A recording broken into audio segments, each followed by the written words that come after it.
텔레그램 박사방의 운영자 조주빈이 박사방 일당 가운데 한 명으로부터 돈을 받고 여자 어린이를 살해하려고 모의한 혐의도 받고 있는 걸로 확인됐습니다. 단독 취재했습니다. 조주빈과 함께 박사방을 운영했던 사람들 가운데선 한실청 공무원도 포함되어 있는 걸로 SBS 취재 결과 확인됐습니다. 경찰은 내일 아침 사건을 검찰에 넘기면서 조주빈 얼굴을 공개할 예정입니다. 정부가 기업과 금융시장에 100조 원 규모의 긴급 자금을 투입하기로 했습니다. 문재인 대통령은 4대 보험료와 공과금 등의 유예나 면제에 대해서도 신속한 조치가 필요하다고 말했습니다. 미국이 코로나19 대처에 필수적인 의료용품 등에 대해 사재기를 금지하는 행정명령을 내렸습니다.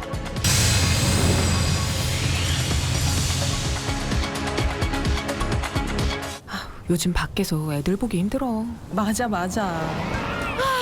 마음껏 뛰어놀겠군. 현대수소전기차.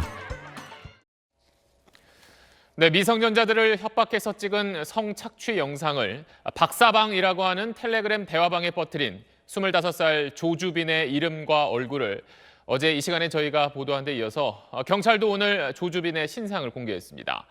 이 내용은 잠시 뒤 자세히 전해드리기로 하고 우선 저희가 단독 취재한 내용부터 말씀드리겠습니다. 조주빈은 지금까지 알려진 잔혹한 성범죄 말고 다른 범죄 혐의로도 경찰 수사를 받고 있는 걸로 확인됐습니다. 어린이집에 다니는 한 아이를 살해하는 걸 다른 사람과 모의했다는 혐의입니다. 정반석 기자가 취재했습니다. 박사방 일당으로 활동하며 조주빈에게 피해자들의 개인정보를 몰래 빼준 혐의로 구속된 구청 공익근무요원 강모 씨. 강 씨는 앞서 30대 여성을 상습 협박했다. 징역 1년 2월형을 복역하고 지난해 3월 출소했습니다. 출소한 강 씨는 자신을 신고한 여성에게 보복하기 위해 지난해 말 조 씨에게 복수를 부탁했습니다.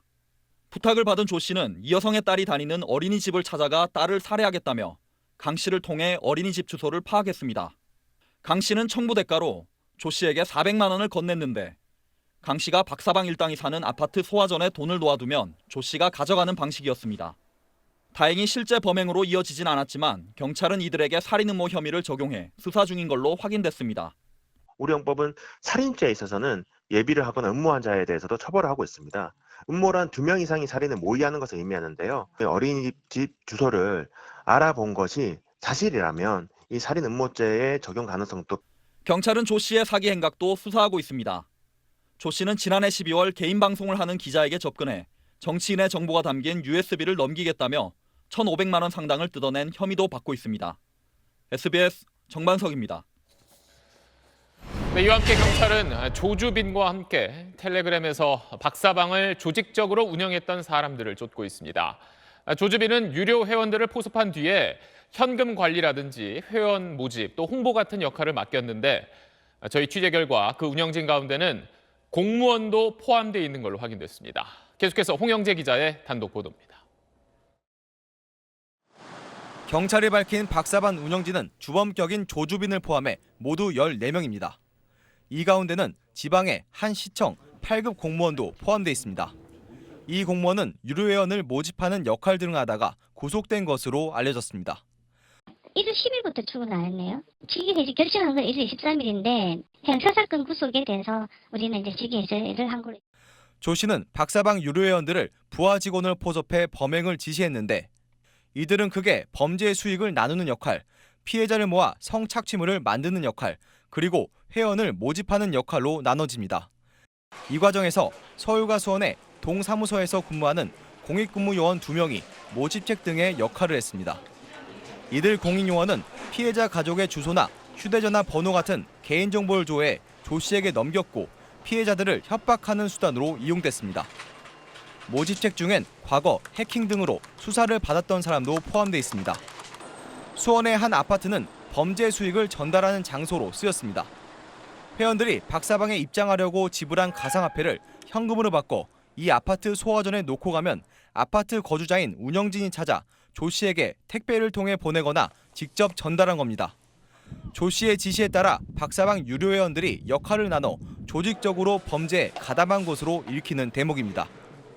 경찰은 디지털 성범죄 특별수사본부를 설치하고 성착취물 영상을 소지하거나 유포한 사람까지 이 사건 관련자 전원을 철저히 수사하겠다고 밝혔습니다. SBS 홍영재입니다. 네, 앞서 말씀드린 대로 경찰이 조주빈의 신상을 공개하기로 결정했습니다. 지금까지 신상이 공개된 범죄자들은 지금 제 뒤에 보시는 것처럼 다른 사람을 숨지게 했던 강력범들이었는데 조주빈은 성범죄 피의자 가운데 처음으로 신상 공개 결정이 내려졌습니다. 그럼 지금 조주빈이 수감돼 있는 서울 종로경찰서를 연결해서 취재 기자와 좀 더 자세하게 이야기해 보겠습니다.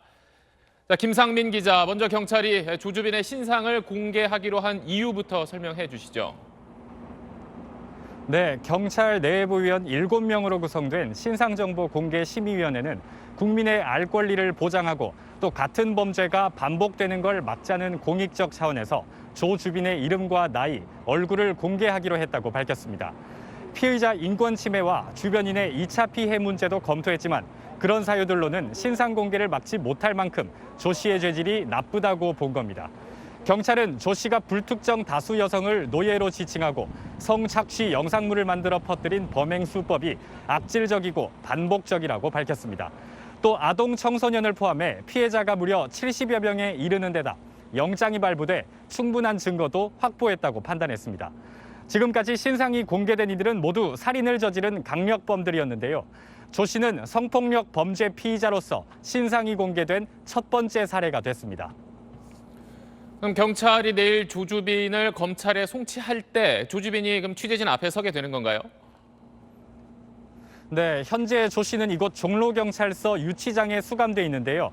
경찰은 내일 아침 8시쯤 조 씨를 검찰에 송치하겠다고 밝혔습니다. 포토라인을 별도로 만드는 건 아니지만 사실상 포토라인으로 봐도 무방합니다. 하지만 내일 조 씨의 얼굴을 볼 수 있을지는 불투명합니다.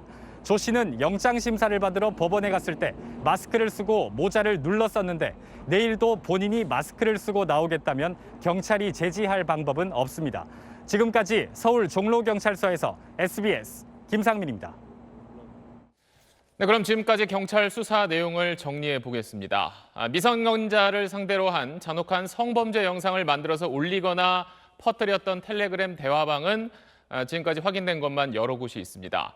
자, 그 가운데 가장 악랄한 곳이 조주빈이 운영했던 박사방과 숫자가 1, 2, 3, 4번 이렇게 쭉 매겨져 있다고 하는 N번방 그리고 고단방 이렇게 3개입니다. 그 가운데 N번방은 이런 범죄의 시초격으로 갓갓이라는 대화명을 쓰는 사람이 운영해 왔습니다. 경찰이 지금 쫓고 있는데 아직 붙잡지 못했습니다. 그리고 고단방을 운영한 사람은 38살 회사원 전모 씨로 지난해 10월 구속돼서 지금 재판을 받고 있습니다. 감시자 또는 왓치맨으로 불렸던 전 씨는 10,000건이 넘는 음란물을 퍼뜨린 혐의를 받고 있습니다. 검찰은 처음에 징역 3년 6월을 구형했었는데 다른 죄를 더 밝혀내기 위해서 전 씨를 추가 조사하겠다고 입장을 바꿨습니다. 이 소식은 조윤아 기자가 전하겠습니다. 한 인터넷 사이트에 음란물 관련 게시물이 가득 올라와 있습니다. 글을 올린 사람은 일명 감시자. 음란물 유포뿐 아니라 불법 촬영 사건 수사 상황을 공유하거나 적발됐을 때 발뺌하는 법 등을 조언하기도 합니다. 문제의 N번방도 언급합니다. 감시자 또는 왓치맨이란 대화명으로 활동한 이 남성은 38살 직장인 전모 씨. 불법 촬영물 사이트를 만들고 음란물을 유포한 혐의로 경찰에 붙잡혀 지난해 10월 구속 기소됐습니다. 전 씨가 유포한 음란물은 모두 11,000여 건. 이 가운데 아동이나 청소년 음란물도 100건이 넘었습니다. 전 씨는 박사방과 N번방으로 사람들을 유인했는데 지난해 1월부터 고단방이란 텔레그램 대화방을 통해 박사방과 N번방으로 연결되는 주소를 유포했습니다. 성착취 대화방으로 통하는 관문 역할을 한 겁니다. 검찰은 전 씨에게 지난 19일 징역 3년 6개월을 구형했고 다음 달 9일 1심 선고가 예정돼 있었습니다. 하지만 검찰은 N번방 사태에 대한 국민의 분노가 치솟자 전 씨와 박사방 운영자 조주빈 그리고 N번방 운영자 갓갓과의 공범 여부를 들여다봐야 한다며 변론 재개를 신청했습니다. 또 추가 조사를 통해 죄질에 상응하는 중형이 선고되도록 하겠다고 밝혔습니다. SBS 조윤아입니다. 경찰은 문제의 텔레그램 대화방 운영자뿐 아니라 거기 가담한 사람들도 모두 공범으로 수사하고 그 신상을 공개하는 것도 검토하겠다고 밝혔습니다. 지금까지 수사 결과 가담자는 한 6만 명 정도 되는 걸로 알려졌는데 성착취 영상을 유포하거나 또 가지고 있던 사람도 포함됩니다. 자세한 내용은 김정윤 기자가 전하겠습니다. N번방 사건 관련자들을 처벌하고 신상도 공개하라는 청와대 국민청원 5건은 불과 일주일 만에 500만 명 넘는 동의를 받았습니다. 민감용 경찰청장은 운영자 조주빈뿐 아니라 가담자 전원도 공범으로 간주하겠다고 답변했습니다. 가담자는 6만 명에 달하는 걸로 알려졌는데 가담자의 범위엔 박사방의 조력자나 성착취 영상 제작자는 물론 관련 영상을 유포하거나 단순 소지한 자도 포함됩니다. 경찰은 이들의 신상 공개도 검토하기로 했습니다. 향후 수사가 마무리되면 관련된 절차와 규정에 따라 신상 공개도 검토하는 등 단호히 조치해 나가겠습니다. 함께 답변한 이정옥 여성가족부 장관은 디지털 성범죄 양형 기준을 새로 마련하고 피해자 지원도 강화하겠다고 밝혔습니다. 불법 영상물이 삭제되고 처벌이 이루어질 때까지 정부가 여러분 곁에 있겠습니다.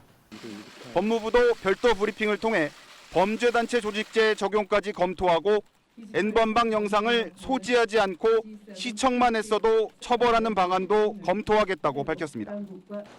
국회에선 사이버 성범죄 처벌법 제정에 관한 청원이 하루 만에 10만 명의 동의를 받아 입법 청원이 성립돼 입법 논의가 시작될 걸로 보입니다. SBS 김정윤입니다. 자, 아동 청소년 음란물을 만든 사람은 현행법상 최대 무기징역까지 가능합니다. 이렇게 우리 법은 엄격한데도 보시는 것처럼 범죄가 끊이지 않는 건 현실을 따라가지 못하는 약한 처벌 때문이란 지적이 나오고 있습니다. 이경원 기자가 전하겠습니다.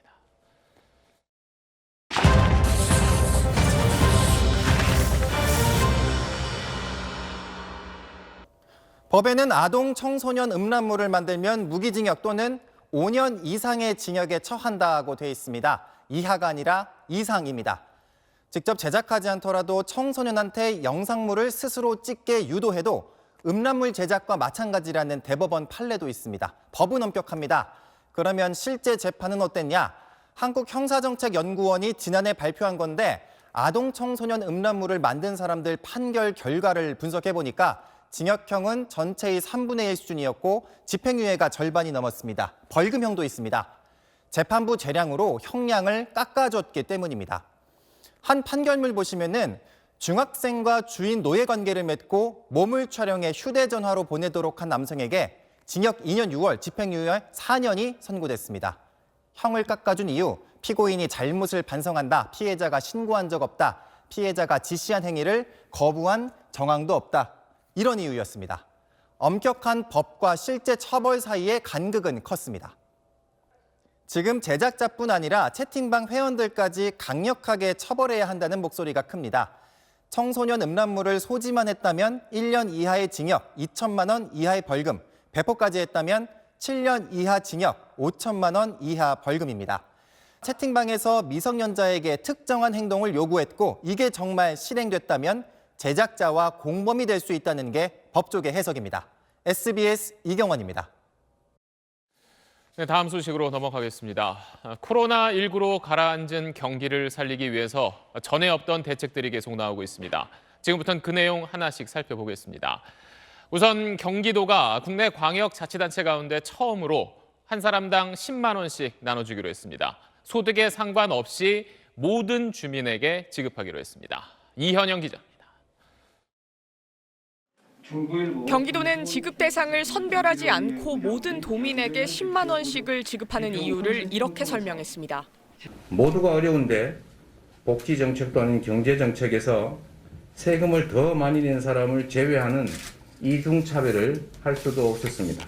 국민 대다수가 어려움에 놓인 만큼 모두의 고르게 돌아가는 재난기본소득이 필요하다는 겁니다. 다음 달부터 경기도민은 주민센터에서 신원 확인을 거쳐 석 달 안에 쓰면 되는 지역화폐를 받게 됩니다. 경기도민은 약 1,364만 명으로 모두 1조 3,642억 원이 필요합니다.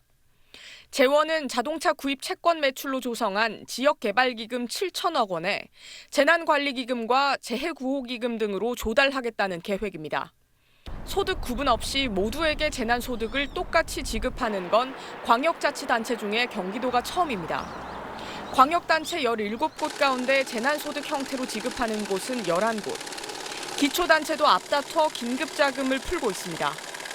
울산 울주군과 부산 기장군이 전체 군민에게 10만 원씩을 균일 지급하기로 했고 강화군은 임대료를 최대 150만 원까지 지원합니다. 지자체 형편에 따라 대상과 액수는 다르지만 지역 경제를 살리기 위해 앞다퉈 현금성 자금을 풀고 있습니다. SBS 이현영입니다. 문재인 대통령은 지난주에 이어 두 번째 비상경제회의를 열었습니다. 대통령은 국민의 삶을 지킬 생계 지원 방안을 준비하라고 지시했는데 취약계층에 대한 현금성 지원 논의가 또 속도를 낼 걸로 보입니다. 계속해서 전병남 기자입니다. 오늘 두 번째 비상경제회의에서 문재인 대통령은 다음 주 열릴 3차 비상경제회의를 위해 실효성 있는 생계 지원 방안을 준비하라고 지시했습니다. 국민의 삶을 지키겠다는 정부의 의지를 분명히 보이라는 겁니다. 실효성이 있는 생계 지원 방안에 대해 재정 소요를 종합 고려하여 신속한 결론을 내릴 수 있도록 준비해 주기 바랍니다. 실효성 있는 생계 지원 방안으로 대통령은 당장 피부로 느낄 수 있는 대책을 주문했습니다. 4대 보험료와 전기료 등 공과금의 유예 또는 면제에 대해서도 신속한 조치가 필요합니다. 오늘 회의에선 유예나 면제 대상과 범위에 대해 구체적 결론이 나지 않았지만 조속히 대책을 시행할 수 있도록 최선의 노력을 다할 것이라고 청와대는 밝혔습니다. 실효성 있는 생계 지원 방안에는 현금성 지원을 포함한 취약계층에 대한 포괄적 지원도 담겨 있다고 청와대 관계자는 설명했습니다. 청와대는 취약계층 우선 지원이라는 큰 방향은 정했지만 취약계층의 범위를 어느 정도로 할지 또 현금성 지원의 규모는 얼마로 할지 등은 최종 확정하지 못한 상태입니다. 청와대 고위 관계자는 문 대통령이 지시한 만큼 여러 안을 놓고 본격적인 논의를 거쳐 결론을 낼 거라고 말했습니다. SBS 전병남입니다. 오늘 회의에서는 자금난을 겪고 있는 자영업자와 기업들 그리고 금융시장을 살리기 위한 추가 대책도 나왔습니다. 정부는 지난주 발표했던 것까지 포함해서 모두 100조 원을 긴급 지원하기로 했습니다. 어디에 쓰이는지는 재희원 기자가 자세히 설명하겠습니다. 이번 대책의 초점은 폭과 강도를 가늠하기 어려운 이번 위기 국면에서 기업 도산은 막아야 일자리를 지킬 수 있다는 데 있습니다. 우선 자영업자와 중소기업에 대한 대출과 보증 지원을 29조 1천억 원 늘렸습니다. 1차 비상경제회의 때 발표된 지원 금액을 합치면 52조 원 정도로 늘어납니다. 이번 경영안정자금 지원 대상엔 중견기업과 대기업도 포함됐습니다. 자구 노력이 피를 말리는 자구 노력이냐 이런 정도까지는 아니지만 국민들이 납득할 수 있는 그다음에 본인들이 시장에서 노력할 정도. 일시적인 유동성 부족으로 주력 산업까지 쓰러지는 건 막겠다는 뜻입니다. 신용 위험 기피로 돈이 돌지 않는 자금 시장엔 모두 48조 원이 투입됩니다. 먼저 20조 원 규모의 채권 시장 안정 펀드를 조성해 회사채는 물론 기업 어음과 금융채도 사들이기로 했습니다.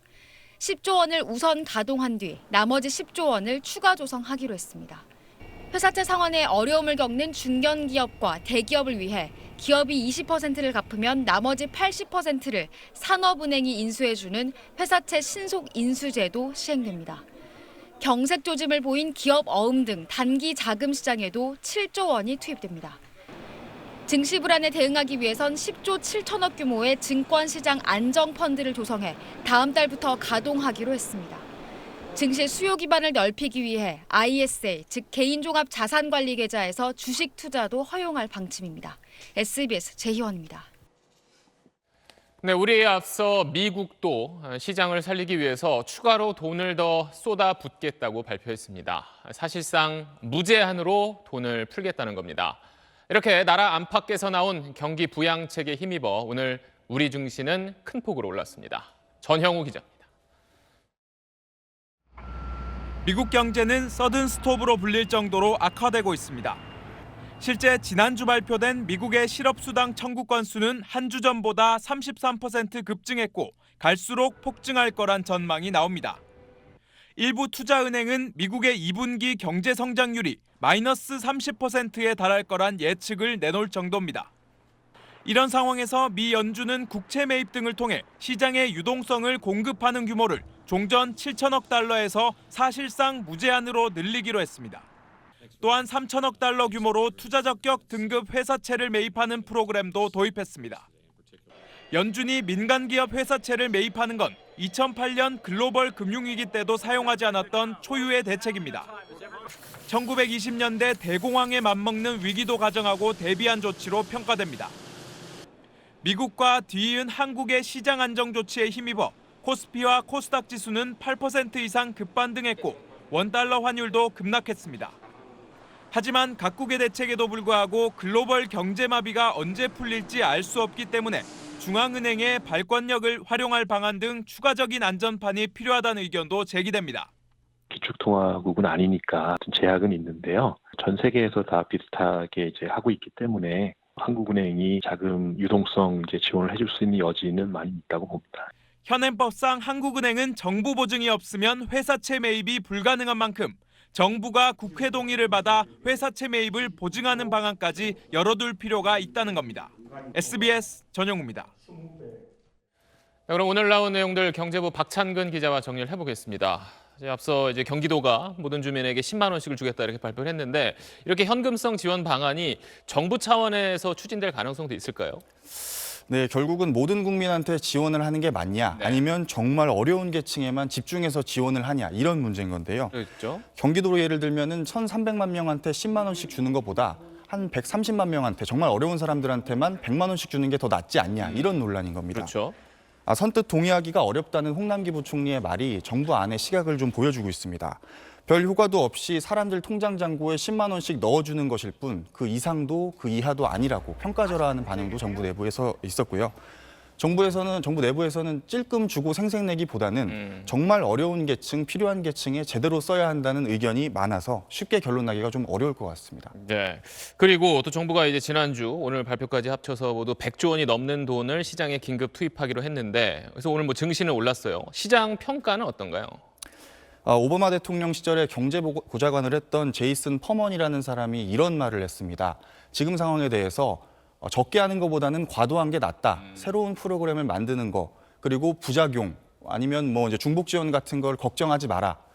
그러니까 지금 그런 거 따질 상황이 아니라는 거죠. 올해 만기가 돌아오는 회사채가 한 31조 원 정도가 됩니다. 근데 오늘 정부 대책을 뜯어보면 채권시장 안정펀드가 20조 원, 또 신용등급이 낮은 회사들의 회사채를 모아서 보증을 붙인 다음에 발행하는 프라이머리 CBO가 한 6조 7천억 원 정도 됩니다. 여기에다가 회사채 신속 인수제, 그리고 산업은행이 차환을 발행해 주는 것까지 합치면 모두 30조 원이 넘습니다. 그러니까 올해는 충분히 넘길 수 있는 규모라는 거죠. 시장 평가도 그렇게 나쁘지는 않은데 증권안정펀드에 대해서는 조금 우려하는 시선도 있습니다. 자칫 시장 상황이 안 좋아져서 외국인들이 매물을 팔고 나갈 경우에 이 펀드가 외국인의 매물을 받아주는, 그러니까 아직 덜 떨어진 가격에 팔 수 있는 기회를 제공해 줄 수 있는 거 아니냐는 겁니다. 그렇겠네요. 그만큼 안정적으로 운영될 필요는 있겠습니다. 네, 알겠습니다. 박찬근 기자와 오늘 금융시장 얘기해봤습니다. 네, 코로나19 방역과 관련해서 많은 사람들이 이용하는 지하철 하루에도 여러 번 소독을 하고 있습니다. 그런데 서울 지하철 9호선에서 무려 5년 전 메르스 사태 때 쓰다 남은 살균제를 뿌린 사실이 드러났습니다. 맹물 소독 아니냐며 논란이 일고 있습니다. 임태우 기자입니다. 지하철 방역 대상은 전동차 안과 역산의 모든 구역입니다. 평소 한 달에 한두 번 하던 방역을 지난달 23일 위기 경보가 심각 단계로 격상되면서 하루 4번씩 하고 있습니다. 그런데 이달 초 지하철 9호선 개화역부터 염창역까지 10개 역사를 방역하면서 유통기한이 지난 살균 소독제가 사용된 사실이 드러났습니다. 2015년 5월 제조된 1리터짜리 소독제 40여 통으로 2년인 유통기한을 3년이나 넘겨버린 겁니다. 9호선 측은 방역을 맡은 용역업체가 유통기한이 훌쩍 지난 걸 알고 썼다고 보고 있습니다. 소독 방역에 쓰이는 소독제가 부족해지니까 그 새로운 제품이 들어오는 그 기간까지 중간에 아마 그 제품을 쓴 것 같습니다. 용역업체는 당시 유통기한을 신경 쓰지 못했다면서도 소독제가 휘발성이 아니라서 효과는 남아있을 거라고 주장했습니다. 소독제 제조사는 유통기한이 지난 제품은 효능이 입증되지 않았고 전량 폐기해야 한다고 밝혔습니다. 다만 유통기한이 지난 살균제가 사용된 지난 4일부터 10일 사이 해당 방역구간이 확진자 동선과는 겹치지 않는 것으로 파악됐습니다.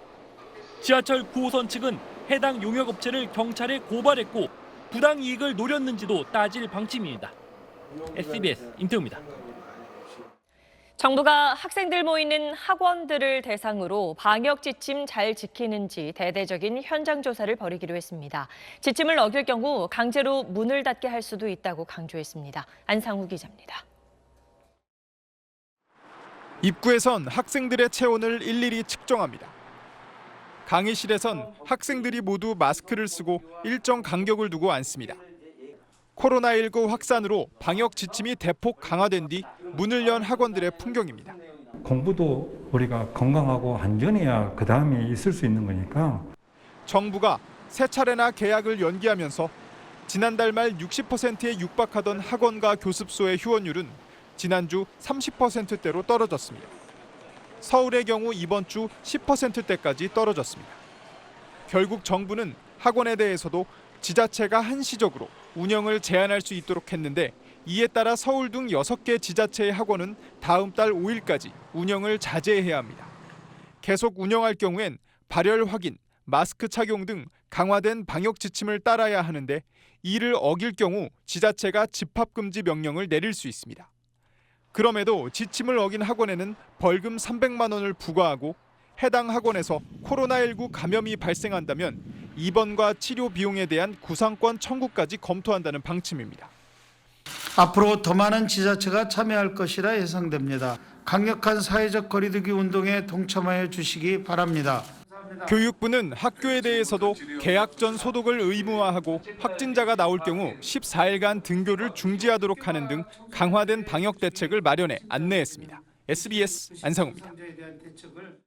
네, 다른 나라 상황도 짚어봅니다. 유럽의 전체 확진자 수는 20만 명에 육박한 가운데 확산세가 가파른 스페인에선 양로원 노인들이 숨진 채 발견되는 일이 있었습니다. 코로나 사태가 심상치 않자 직원들이 노인들을 방치하고 떠난 것으로 추정됩니다. 김지성 기자입니다. 스페인 수도 마드리드에 있는 양로원에서 군인들이 소독 작업을 벌입니다. 노인들의 사망이 속출하자 군 병력을 동원해 양로원들에 대한 소독 작업에 나선 겁니다. 이 과정에서 군인들은 양로원에 숨져 있는 노인들을 발견했다고 스페인 국방장관이 밝혔습니다. 일부는 침대에 숨진 채 방치돼 있었다면서 코로나19가 발병하자 양로원 직원들이 노인들을 내버려 두고 떠난 것으로 추정된다고 전했습니다.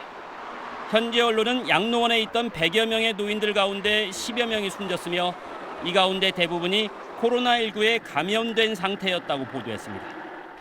스페인 당국은 해당 양로원에 대해 엄격하고 단호하게 대처하겠다고 밝혔습니다. 유럽의 확진자 수는 19만 7천여 명으로 사망자는 이탈리아와 스페인에서 각각 6천 명과 2천 명을 넘어섰습니다. È doloroso non poterli salutare, è doloroso lasciarli soli. 의료진 감염도 심각합니다. 스페인의 전체 확진자 가운데 11%, 이탈리아 확진자의 7.5%가 의료진으로 집계됐습니다. 열악한 환경에서 환자를 돌보다 자신이 감염된 겁니다. 환자를 진료할 의료진 숫자가 부족하기 때문에 의료진은 과부하에 놓이게 되고요. 환자는 제대로 진료를 못 받는 악순환의 문제가 발생합니다. 이탈리아 북부에선 8일 만에 대형 병동이 만들어졌고 스페인에선 경찰까지 나서 의료진에게 응원을 보냈지만 의료 자원 부족 현상은 여전히 심각합니다. SBS 김지성입니다. 네, 이번엔 미국 상황입니다. 코로나19 환자 수가 4만 6천 명을 넘어서면서 미국 당국은 아직 검증이 덜 된 말라리아 약을 긴급 투입하기로 했습니다. 워싱턴 연결해서 더 알아봅니다. 김윤수 특파원, 미국의 코로나19 확산세 먼저 정리해 주시죠. 네, 존스 홉킨스대 연구소 집계로 지금까지 확진자 수가 4만 6천 명을 넘었고요. 사망자 수도 600명에 육박하고 있습니다. 어제 확진자 3만 5천 명 수준에서 하루 새 1만 명 넘게 늘어난 수치입니다. 그야말로 확산세가 폭발적입니다. 네, 그리고 트럼프 대통령이 코로나19에 말라리아 약을 쓰겠다고 했는데 이게 정말 효과가 있는 겁니까? 네, 상황이 가장 심각한 뉴욕주에 이곳 시간 오늘부터 투입되는데요. 며칠 전 이 약이 게임 체인저가 될 거라 이렇게 말했던 트럼프 대통령은 이번엔 신의 선물이 될 거라고까지 말했습니다. 한번 들어보시죠. We don't know, but there's a real chance that it could have a tremendous impact. It would be a gift from God if that worked. It would be a big game changer. 그런데 이 약은 정식으로 코로나19에 대한 효과나 안정성이 검증된 상태는 아닙니다. 다시 말하면 그만큼 상황이 급하다는 겁니다. 대부분 미국 내 보건 전문가들은 아직까지 이 약의 효과에 대해 검증이 더 필요하다는 입장입니다. 네, 그렇군요. 트럼프 대통령 마음이 급한 것 같은데 미국의 경제 활동이 곧 예전처럼 재개될 거다 이런 말도 하지 않았습니까? 네, 트럼프 대통령은 서너 달이 아닌 몇 주 안에 미국이 셧다운 상태에서 벗어나게 될 거다고 여러 차례 강조했습니다. 그런데 전문가들은 사회적 거리 두기를 조기에 완화할 경우엔 발병이 급증할 수도 있다면서 반대 의견을 명확히 하고 있습니다. 지금까지 워싱턴에서 전해드렸습니다. 네, 반면 코로나 극복에 자신감이 붙은 중국은 폐쇄했던 관광지 만리장성의 문을 열고 우한시 봉쇄 조치도 풀기로 했습니다. 하지만 총력전 속에도 외국에서 들어온 사람들 확진은 계속 늘고 있고 중국 내 감염자도 다시 생겼습니다. 베이징 정성엽 특파원입니다. 베이징 대표 관광지인 만리장성 일부 구간이 59일 만에 문을 다시 열었습니다. 마스크도 쓰고 체온도 재야하지만 관광객들은 코로나19에 짓눌렸던 일상의 답답함을 털어냈습니다.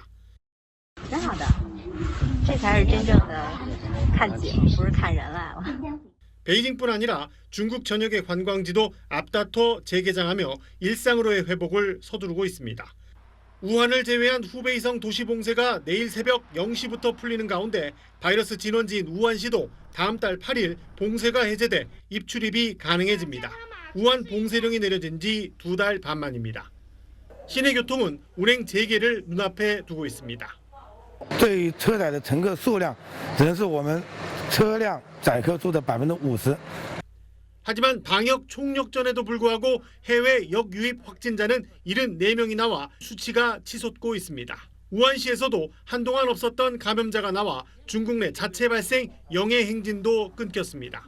우한시 당국은 무증상 감염자를 확진자 통계에서 뺐다는 언론 보도를 사실로 확인했습니다. 우한시 당국은 무증상 감염자의 경우 대부분 격리 기간 동안 저절로 치료돼 확진자로 분류하지 않았다고 설명했는데 환자로 분류되지 않은 무증상자들이 지역사회에 바이러스를 전파했을 가능성과 그리고 확진자 숫자를 줄이는 것이 진짜 속내 아니었냐는 의심 어린 시선이 가시지 않고 있습니다. 베이징에서 SBS 정성엽입니다. 해외에서 지내던 우리 교민들은 현지 상황이 나빠지면서 귀국을 서두르는 분위기입니다. 이탈리아나 페루같이 하늘길 막힌 지역에는 정부 전세기가 곧 투입되고 항공편 구할 수 있는 곳에선 훌쩍 오른 비행기 값을 내며 귀국을 앞당기고 있습니다. 김혜영 기자입니다. 국가 비상사태를 선포하고 국경을 걸어 잠근 페루. 저녁 8시부터 아예 통행이 금지됐습니다. 다 8시까지는 귀가를 해야 되는 그런 상황입니다. 그냥 대문 열어놓고 집 앞에서 바람만 쐬도 체포당할 수 있는 그런 상황이라고 보시면 되고요. 현지 우리 공관은 교민과 여행객 200여 명을 위해 현지 시간으로 모레 귀국 전세기를 띄울 예정입니다. 유럽에서는 오는 31일과 다음 달 1일 일단 이탈리아 전세기 일정이 잠정 확정됐습니다. 신청자는 당초 500명에서 700명으로 늘었습니다. 운임은 각자 부담 1인당 200만 원 수준입니다. 역시 이동이 통제되고 있는 스페인에서도 한인회 차원에서 귀국편이 논의 중입니다.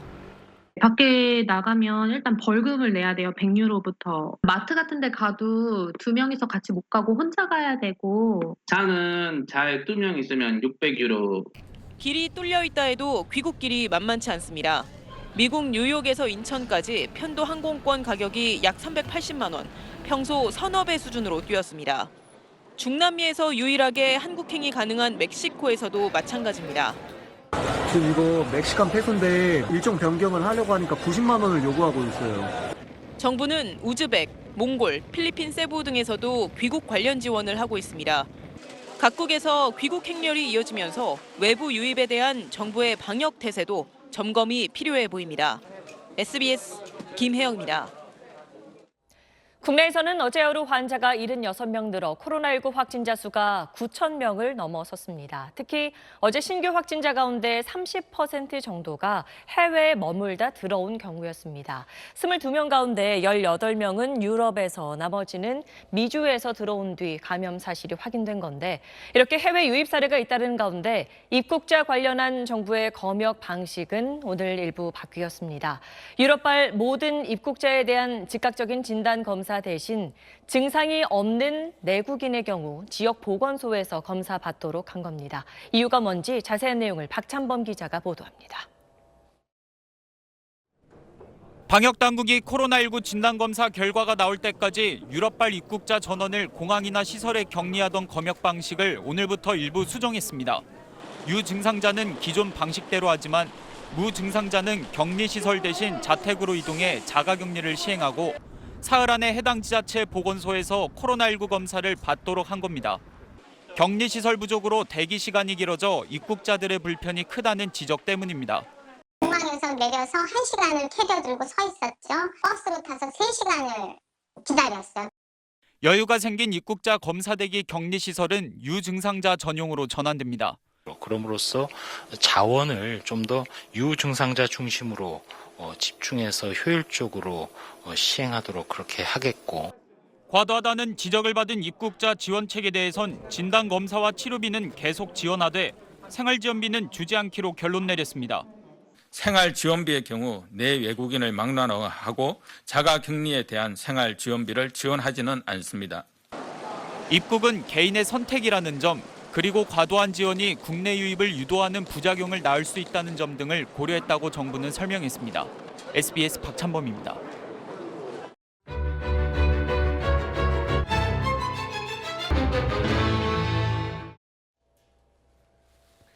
네, 이제 22일 뒤면 21대 국회의원 총선거가 치러집니다.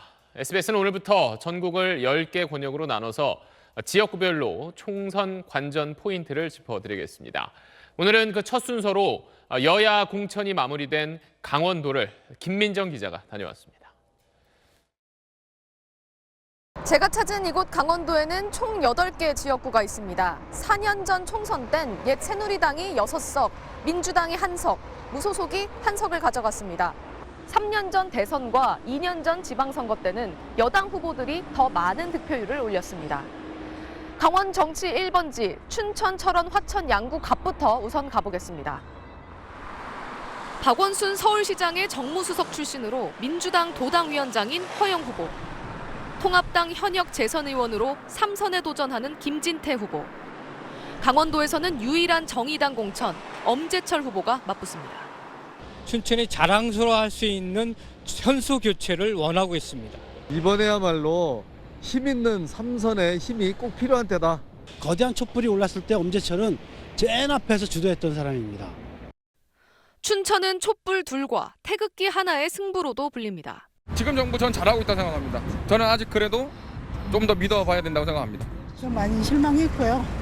도덕적으로도 그렇고 약간 좀 분노하고 있어요. 홍천, 횡성, 영월, 평창은 서울보다 면적이 9배 넓은 공룡 선거구입니다. 전 서울지방경찰청장 민주당 원경환, 전 창원지방검찰청장 통합당 유상범, 재선 의원을 지낸 무소속 조일현 후보가 뛰고 있습니다. 강릉에선 민주당 김경수, 통합당 홍윤식 후보에 통합당 공천에서 배제된 뒤 무소속으로 나선 권성동 의원이 맞붙습니다. 원주갑에 등장한 노무현의 오른팔과 MB의 입, 이광재 전 강원도지사와 박정아 전 청와대 대변인이 민주당과 통합당 후보로 나섰는데 지난 총선 때 불과 130여 표 차이로 낙선한 권성중 후보가 무소속입니다. 원주울 3세판의 승자는 누굴까? 민주 송기현, 통합 이강후 후보의 역대 전적은 1승 1패입니다. SBS 김민정입니다. 민주당의 위성정당인 더불어시민당이 비례대표 순번을 모두 확정했습니다. 그러자 민주당은 그동안 비판해왔던 이른바 의원 꿔주기에 바로 착수했습니다. 또 통합당에선 막말로 그동안 물의를 빚었던 민경욱 의원이 결국 공천을 받았습니다. 고정현 기자입니다. 이해찬 대표 등 민주당 지도부가 불출마 의원들을 당사로 불러 모았습니다. 위성정당인 더불어시민당으로 당적을 옮겨달라고 설득하려는 겁니다. 좀 힘을 실어줄 필요가 있다고 보고 결정을 잘 해줬으면 좋겠다. 현재 이종걸, 이규희, 재윤경 등 의원 7명이 이적에 동의한 상태입니다. 세상으로 해서 조금이나마 도움이 됐으면 좋겠고. 의원 7명이 이동하면 비례대표 투표용지에서 민생당과 미래한국당에 이어 세 번째 순서가 유력합니다. 이들이 이동하게 될 더시민은 어제 자정 무렵 비례대표 순번을 공개했습니다. 명지병원에서 코로나19 역학조사팀장을 맡았던 신현영 교수는 어제 정오까지 진행된 추가 공모에 지원했는데 공모 마감 12시간 만에 비례 1번이 됐습니다. 당초 명단에 없었던 정필모 전 KBS 부사장은 재심에서 받아들여졌다며 갑자기 8번으로 뛰어올랐습니다. 민주당 출신 후보들은 당 지도부의 뜻대로 11번 이후 배치됐습니다. 또 다른 친여 비례정당인 열린민주당에선 최강욱, 김의겸 등 친문 친조국 인사들이 비례 후보 앞 순번 공천이 확정됐습니다. 음주운전 전력을 공개했던 주진영 후보는 6번을 받았습니다. 미래통합당에선 막말로 여러 차례 물의를 빚은 민경욱 의원이 인천 연수울 경선에서 이겼습니다. 민 의원은 당초 공천 탈락했다가 최고위원회의 재심 요청으로 다시 경선 기회를 얻었습니다. SBS 고정현입니다. 지난해 크리스마스 날 금은방에서 1분도 안 되는 사이 귀금속을 훔쳐 달아났던 일당이 석 달 만에 붙잡혔습니다. 최근에 금은방 절도 범죄가 잇따르고 있기도 한데요. TJB 최은우 기자가 보도합니다. 유리창을 깨고 금은방에 침입한 남성이 소화기를 들어 진열대를 내리칩니다. 힘없이 깨져나간 유리 진열대에서 목걸이와 반지 등을 주워 담습니다. 마스크와 모자로 얼굴을 가린 두 사람이 7천여만 원 상당의 귀금속을 훔쳐 달아나는 데 걸린 시간은 불과 48초입니다. 범행 장소 바로 앞에 이처럼 방범용 CCTV가 설치돼 있었지만 이들은 개의치 않고 범행을 실행했습니다. 범행 3개월 만에 경찰에 검거된 22살 A씨 등 2명은 친구 사이로 자신들이 살던 동네에서 범행을 준비했습니다. 범행 도구를 수개월 전부터 마련하고 범행 장소를 물색하며 도주 동선까지 계산했던 것으로 드러났습니다. 훔친 물건을 서울 등 다른 지역 금은방에 되팔다가 결국 검거됐습니다. 검거 후에 확인해 보니까 다 유흥비로 사용한 걸로 이렇게 확인이 되고 있습니다. 지난 22일 논산에서는 고등학생 2명이 화물차를 훔친 뒤 금은방 출입문을 부수고 들어갔다가 검거됐고 어제 천안시 동남구 금은방에서는 고등학생 2명이 손님으로 가장해 800만 원 상당의 금팔찌를 훔쳐 달아났다가 6시간 만에 긴급 체포되기도 했습니다. 경찰은 코로나19로 어수선한 사회 분위기 속에 금은방 범죄가 잇따르고 있다며 관련 업계에 주의를 당부했습니다. TJB 최은호입니다. 코로나 사태로 많은 소상공인들이 어려움을 호소하면서 임대료를 깎아주는 경우도 늘고 있는데요. 인천의 한 쇼핑몰에선 임대료 내는 방식이 입점 업체들에게 일방적으로 불리하게 되어 있어 견디다 못한 업체들이 매장을 빼고 있습니다. 정다은 기자가 보도합니다. 인천에 있는 한 복합 쇼핑몰입니다. 패션 잡화를 취급하던 이 매장은 매출보다 많은 임대료를 감당하기 어려워 철수를 결정했습니다. 매출은 2, 300만 한 달에 하루에 10만 원도 못 나고 있으니까 수수료도 한 300만 또 고정을 내야 되고 이러다 보니까 폐점 상황인데도 애누리 한 푼 없이 낼 수밖에 없는 건 혼합 수수료 방식의 계약 때문입니다. 혼합 수수료 방식이란 쇼핑몰이 입점업체로부터 최저 보장 임대료와 매출 연동 임대료 중 더 큰 금액을 받는 겁니다. 즉 장사가 잘 될 땐 매출에 비례해 많이 가져가고 장사가 안 되더라도 최저 보장 임대료만큼은 챙겨가는 겁니다. 모든 걸 너네들이 감수해라. 코로나 때문에 배를 요청을 했지만 입사가 된 거고. 그러나 이런 형태의 계약은 의뢰 입장인 입점업체들에게 위험 부담을 떠넘기는 불공정 계약이라는 지적이 나옵니다. 장사가 잘 될 때는 상한도 없는 엄청난 수수료를 받아가면서 이렇게 코로나같이 어려운 시국에는 최저 수수료를 보장함으로써 아무런 책임도 지지 않는 이런 불공정한 행태가 지금 이어지고 있다고 볼 수 있습니다. 복합 쇼핑몰 중 8.8%가 이런 혼합 수수료 방식의 계약을 맺고 있는 것으로 조사됐습니다. 참고 가고 있는 입장이죠. 뭐 요새 힘 안 든 사람이 어디 있겠어요. 버티는 거죠. 뭐. 공정거래위원회는 약관상 불공정 거래 소지가 있는지 따져보겠다고 밝혔습니다. SBS 정다은입니다. 이규태 일광그룹 회장이 사립학교 운영에 부당하게 개입한 의혹이 있다는 지난해 7월 SBS 보도와 관련해 서울시 교육청이 학교법인 일광학원 임원 9명을 전원 해임하기로 했습니다. 또 전직 임원 4명에 대해서도 학교 운영에 다시 참여하지 못하도록 임원 승인을 취소하기로 했습니다. 시 교육청은 전현직 임원들이 전임 이사장인 이 회장의 전횡을 막지 못하고 이사회를 부실하게 운영한 데 따른 조치라고 설명했습니다.